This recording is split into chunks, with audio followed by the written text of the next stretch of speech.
Baru saja kita melewati hari-hari berubah menjadi pekan, pekan berubah menjadi bulan, bulan menjadi tahun. Apa sebenarnya yang diinginkan Allah dengan perputaran waktu, zaman dan masa ini? Maka Allah katakan dalam Al-Quran, wa tilkal ayyamu nudawiluha bainan nas. Demikianlah hari itu kami pergantikan silih berganti di hadapan manusia. Tujuannya tidak lain tidak bukan liya'lamallahu alladhina amanu, karena Allah ingin menguji siapa yang imannya tetap ada. Wa tilkal ayyamu nudawiluha bainan nas. Demikianlah hari-hari itu kami pergantikan di hadapan manusia. Wa liya'lamallahu alladhina amanu. Allah ingin menguji siapa yang iman tetap berada dalam badannya. Apakah ada orang yang ketika hari itu dipergantikan lalu imannya lepas?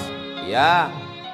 Yusbihu mu'minan, paginya beriman, wa yumsi kafiran, petangnya menjadi kafir. Wal'iyadzubillah wa na'udzubillah.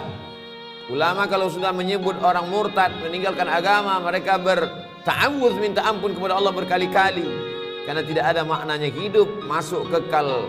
Waquduhan nas wal hijarah, bahan bakarnya yang terbuat dari nas, manusia. Siapa dia? Orang yang ingkar kepada Allah, ingkar kepada Rasulullah Sayyidina Muhammad sallallahu alaihi wasallam. Kapan kita beriman? Sebelum kita lahir ke atas dunia, sebelum berbentuk darah, daging, kuku, bulu, sebelum menjadi manusia. Wa idz akhadha rabbuka min bani adama min zuhurihim dzurriyyatahum wa asyhadahum ala anfusihim. Ingatlah ketika Allah mengambil perjanjian di hadapan seluruh manusia ketika dia masih berbentuk dalam roh di alam arwah. Ketika itu Allah mengatakan, alastu bi rabbikum, bukankah aku ini Rabb kamu?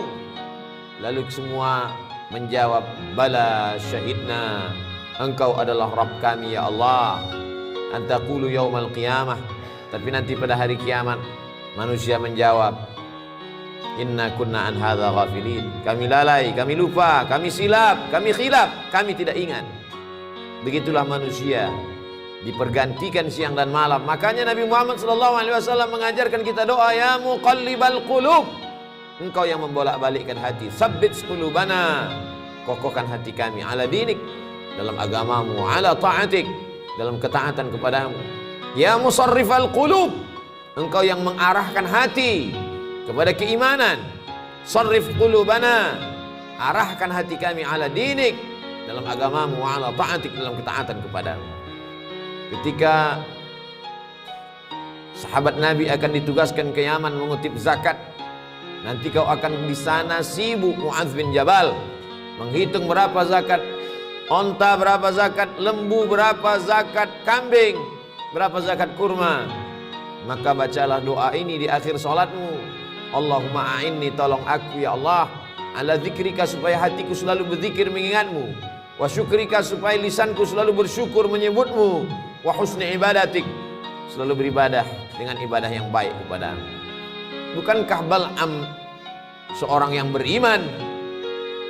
Walau syi'na la rafa'nahu biha, kalau kami mau kami angkat derajatnya, karena kami sudah mengajarkan asmaul a'zam kepadanya.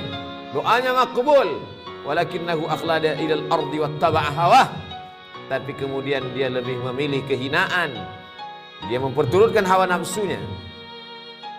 Famathaluhu kamathalil kalb, dia seperti seekor kanjing, dia seperti seekor binatang yang hina, najis, mughallazah. Air liurnya saja pun masuk ke tempat air minum kita. Idza walagal kalbu fi ina'i ahadikum, kalau ada seekor anjing menjulurkan air liurnya ke tempat bejana air minum kamu, fa ahriquhu, maka tumpahkanlah. Setelah itu disamak, disiram dengan air 7 kali. Air suci mensucikan air mutlak, salah satunya dicampur dengan air tanah, begitulah kotornya. Maka Allah mengumpamakannya, famathaluhu kamathalil kalb, dia seperti seekor anjing. In tahmil alaihi yalhas atau tatrukhu yalhas, andai kau ambil kayu batu untuk melemparnya, dia tetap mengulurkan lidahnya. Andai kau biarkan pun juga sama. Tidak ada bedanya antara ceramah, antara tausiah, antara khutbah, ada atau tidak sama saja bagi dia. Tidak lagi berpengaruh ke dalam hatinya. Inilah yang kita khawatirkan. Hari berganti, musim berubah, Hidayah tak juga masuk ke dalam hati dan jiwa. Kita diperdengarkan setiap pergeseran waktu. Ketika terbit fajar, fajar shadiq, fajar kadhib. Ketika terbit fajar, dikumandangkan azan, asyhadu an la ilaha illallah. Masuk ke telinga, masuk ke tangkai jantung, masuk ke otak, ke ubun-ubun, mengalir ke mata, ke telinga, ke tangan, ke kaki, masuk dalam aliran darah. Lalu kemudian ketika tergelincir matahari, kembali kita dengar asyhadu an la ilaha illallah. Ketika petang matahari mulai redup, kita kembali mendengar asyhadu anna Muhammadar Rasulullah. Ketika tenggelam matahari, nampak syafaq ahmar, rona merah di tempat tenggelamnya matahari, kita kembali berkata asyhadu an la ilaha illallah. Ketika sempurna malam gelap, masuk isya sebelum tidur malam, kita kembali mendengar asyhadu an la ilaha illallah. Mengapa? Mengapa setiap pergeseran waktu kita diingatkan? Agar kita istiqamah. Al-istiqamah khairum min alfi karamah. Satu istiqamah lebih baik daripada 1000 karamah. Idza ra'aitar rajul, kalau kau lihat ada orang yatiru fil hawa, terbang di atas awan, yamshi 'alal ma, berjalan di atas air, la taghtar, jangan tertipu, jangan terpukau, karena iblis setan pun mampu melakukan itu. Tapi pandanglah bagaimana istiqamah. Man syabba 'alaihin, man syabba 'ala syai'in syabba 'alaih. Siapa yang membiasakan diri pada waktu mudanya, maka dia akan terbiasa pada waktu tuanya. Pepatah kita mengatakan Allah bisa karena terbiasa. Kalau terbiasa datang saat kumandang azan, sudah duduk di masjid menunggu saat-saat waktu mustajab berdoa, tak sabar hati ingin menantikan khatib naik ke atas mimbar, rindu ingin mendengarkan bacaan qari imam, maka sesungguhnya hati sudah mendapatkan hidayah. Kalau memang kita meminta hidayah, kita sudah Islam, ayah kita muslim, ibu kita muslimah, kenapa kita minta ihdinas siratal mustaqim, berikan kami hidayah? Hidayah apa lagi? Hidayah terbagi dua. Hidayah Islam, kita sudah muslim, lahir di tengah keluarga muslim, ayah muslim, ibu muslimah, lahir diazankan, walimah diakadkan. Lalu kenapa kita masih minta 17 kali sehari semalam? Hidayah supaya tetap dalam iman dan Islam. Hidayah supaya terbuka pintu hati mendengar tausiah. Hidayah supaya datang ke masjid sholat berjamaah. Hidayah supaya menolong fakir miskin, yatim dan du'afa. Banyak orang menyepelekan, mengesampingkan hidayah. Berapa banyak orang yang terlahir di tengah keluarga la ilaha illallah, tapi mati dalam keadaan su'ul khatimah. Itulah mengapa kita selalu mengatakan Allahumma inna na'udzubika, ya Allah jauhkan kami dari segala yang merusak keyakinan, keimanan kepada Allah subhanahu wa ta'ala. Untuk apa dibuat Allah kita berada dalam waktu ini? Alladzi khalaqal mauta, Allah yang menciptakan mati, wal hayata, Allah yang menciptakan hidup. Untuk apa Allah buat ada hidup, ada mati, ada lahir, ada orang yang masuk ke dalam liang lahat di menit yang sama, detik yang sama, di rumah sakit yang sama, ada orang yang lahir ke atas dunia menangis, tapi di kamar sebelah ada orang yang ditangisi karena dia meninggalkan dunia.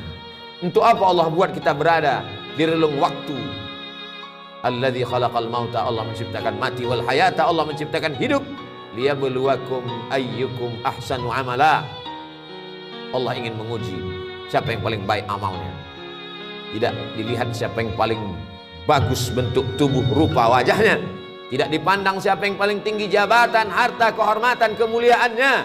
Yang dilihat adalah siapa yang paling baik amalnya. Betapa indahnya orang yang tinggi jabatannya, baik amalnya, dia pakai kekuasaannya menolong agama Allah. Betapa hebatnya orang yang cerdas otaknya, panjang titelnya, hebat kualitas prestasinya, tapi di samping itu dia pakai juga untuk menolong agama Allah. Dunianya dapat, akhiratnya tidak hilang. Sesuai dengan doa yang diajarkan kepada kita, Rabbana atina fid dunya hasanah wa fil akhirati hasanah wa qina adzabannar. Dunianya baik, akhiratnya baik, dan tidak tersentuh api neraka.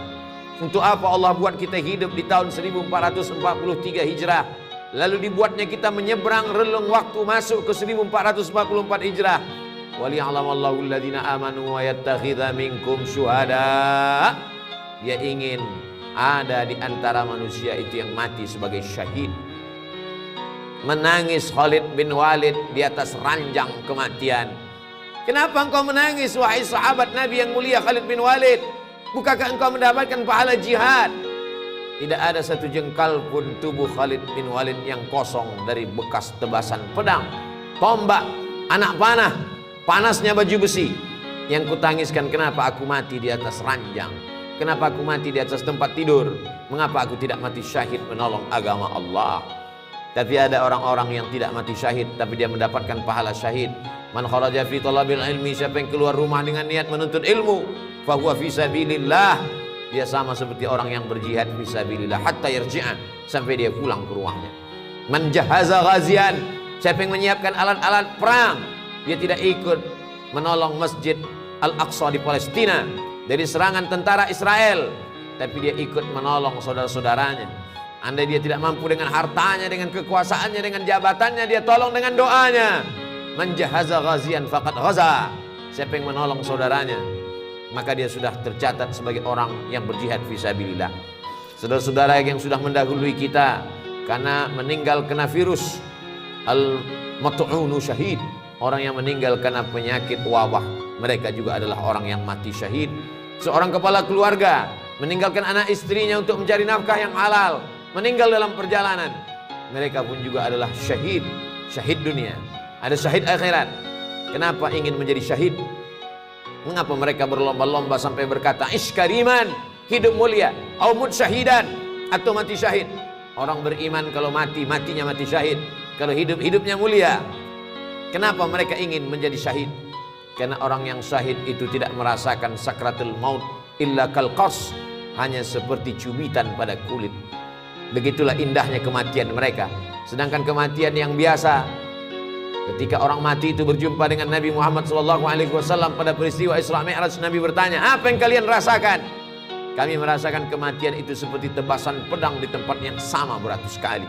Kami merasakan kematian itu seperti seekor kambing yang dikuliti hidup-hidup. Kami merasakan kematian itu seperti mata kail pancing ditarik dari kulit yang basah sampai kulit, darah, daging terikut dalam mata kail pancing. Sakit yang tak dapat diungkapkan dengan kata-kata. Begitulah kematian. Makanya kita berdoa, Allahumma hawwin alaina fi sakaratil maut, ringankan kami waktu sakaratul maut. Tapi orang yang mati syahid tersenyum wajahnya, karena kematian itu dia rasakan hanya seperti cubitan pada kulit yang lembut.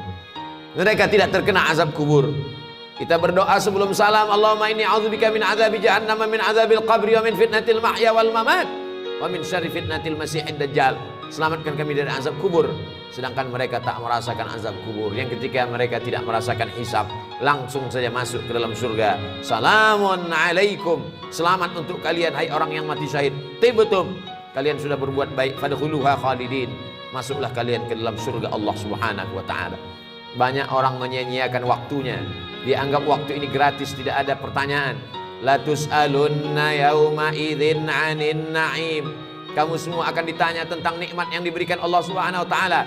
Berapa langkah kaki, berapa hembusan nafas, berapa kedipan mata, berapa bisikan telinga, berapa hayunan tangan, berapa darah yang dicuci oleh buah pinggang, berapa yang disemburkan oleh jantung ke otak. Semua akan diminta tanggung jawab di hadapan Allah Subhanahu wa taala. Adakah yang lepas? Yauma yafirrul mar'u min akhi, orang lari dari saudaranya, wa ummihi wa abi, dari ibunya, dari ayahnya, wa sahibatihi wa bani, dari istri, suami, melarikan diri dan anak-anaknya. Semua akan bertanggung jawab. Likulli imri'in minhum yauma idzin sya'nun yughnih. Semua orang akan bertanggung jawab atas segala gerak lidahnya.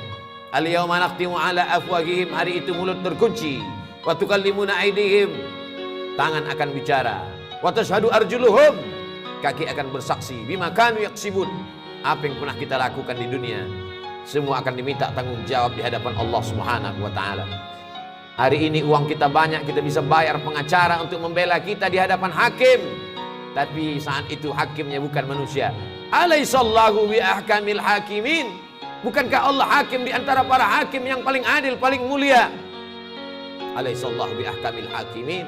Kita menjawab, bala syahidna, betul, kami saksikan itu. Shadaqallahul azim, maha benar Allah. wa sadaqa rasuluhun nabiyul karim. Benar Rasulullah, wa nahnu ala dzalika minasyahidin. Kami semua menjadi saksi atas kebenaran itu ya Allah. Allah buat kita ada dalam waktu ini. Mengapa kawan kita yang lebih sehat dari kita lebih mati duluan? Kita yang diprediksi orang sakit masih hidup sampai saat ini. Bukan karena kita menjaga kesehatan. Berapa banyak orang sehat mati mendadak. Berapa banyak orang yang divonis mati sampai saat ini belum mati. Kita sampai hari ini masih hidup karena Allah ingin kita bertaubat. Allah ingin kita beramal soleh. Allah masih sayang dengan kita. Allah ingin kita berdakwah. Kita manfaatkan sisa usia yang tak tahu tak kapan akan berakhir. Hidup ini seperti lampu yang ditempelkan di dinding. Ketika minyaknya habis kering, lampu akan padam sendiri. Sampai masanya kita akan padam, berubah menjadi santapan cacing tanah. Kalau pernah meninggalkan nama-nama yang baik, masjid, pondok pesantren, itulah yang akan menolong di hadapan Allah. Ditinggalkan anak-anak yang saleh, semua hanya tinggal kenangan. An-nasu niyam, manusia ini seperti orang yang tidur. Makin lama tidurnya, makin lelap tidurnya, makin meracau berkata yang tidak dia sadari. Falamma matu, ketika dia mati, intabahu, barulah dia terbangun dari tidur lelapnya. Orang mati, dia sudah hidup. Orang mati, dia sudah sadar. Orang mati, dia sudah terjaga. Orang hidup dalam mimpi yang tak bertepi. Kita masih syukur diingatkan oleh khatib, diingatkan oleh para ulama, dikirimkan Allah Subhanahu wa taala para nabi. Para nabi diwarisi oleh para al-ulama warasatul anbiya. Diingatkan bahwa hari silih berganti akan diminta tanggung jawabnya di hadapan Allah. La tazulu qadama 'abdin yaumal qiyamah. Kaki anak Adam akan tetap bertegak berdiri di padang mahsyar hatta yus'al, sampai di soal ditanya. Pertanyaan yang pertama, an umrihi fima afnah, umur yang kuberikan kemana saja kau pakai? Kalau kita dapat menjawab umur dipakai untuk mengajarkan Al-Quran, maka kita masuk dalam golongan khairukum man ta'allamal Qur'ana wa 'allamah. Umur yang kupakai untuk memimpin umat ke jalan Allah, masuk dalam golongan sab'atun yuzilluhumullah, 7 golongan yang dapat naungan Allah yauma la zilla illa zilluh. Hari itu tak ada naungan kecuali naungan Allah. Imamun adilun, pemimpin yang adil. Kalau dapat kita syukuri nikmat Allah, menjadi orang kaya yang dermawan, menjadi penguasa yang mengayomi orang banyak, menjadi ulama yang mengajarkan kebaikan. Andai tidak, jadilah orang yang mendengarkan nasihat yang baik, mengamalkan yang baik, tulus ikhlas kepada Allah Subhanahu wa taala. Itu saja yang dapat menolong. Silakan menjadi orang kaya yang fakir, orang kaya yang bakhil. Kau akan menjadi Qarun, tetap juga mati menghadap Allah. Silakan menjadi penguasa yang angkuh dan sombong. Kau akan menjadi Fir'aun, mati juga menghadap Allah. Silakan menjadi orang yang berilmu, tapi tidak menolong agama Allah. Akan menjadi Bal'am, akan mati juga menghadap Allah. Silakan menjadi orang yang cerdas, tapi tak pernah memperdulikan perintah Allah. Akan menjadi Haman, mati juga menghadap Allah. Orang baik mati, orang jahat mati. Kematian sesuatu yang pasti datang. Isma syi'ta, hidup sesuka hatimu. Fa innaka mayyit, tapi ingat, kau akan mati menghadap Allah Subhanahu wa ta'ala.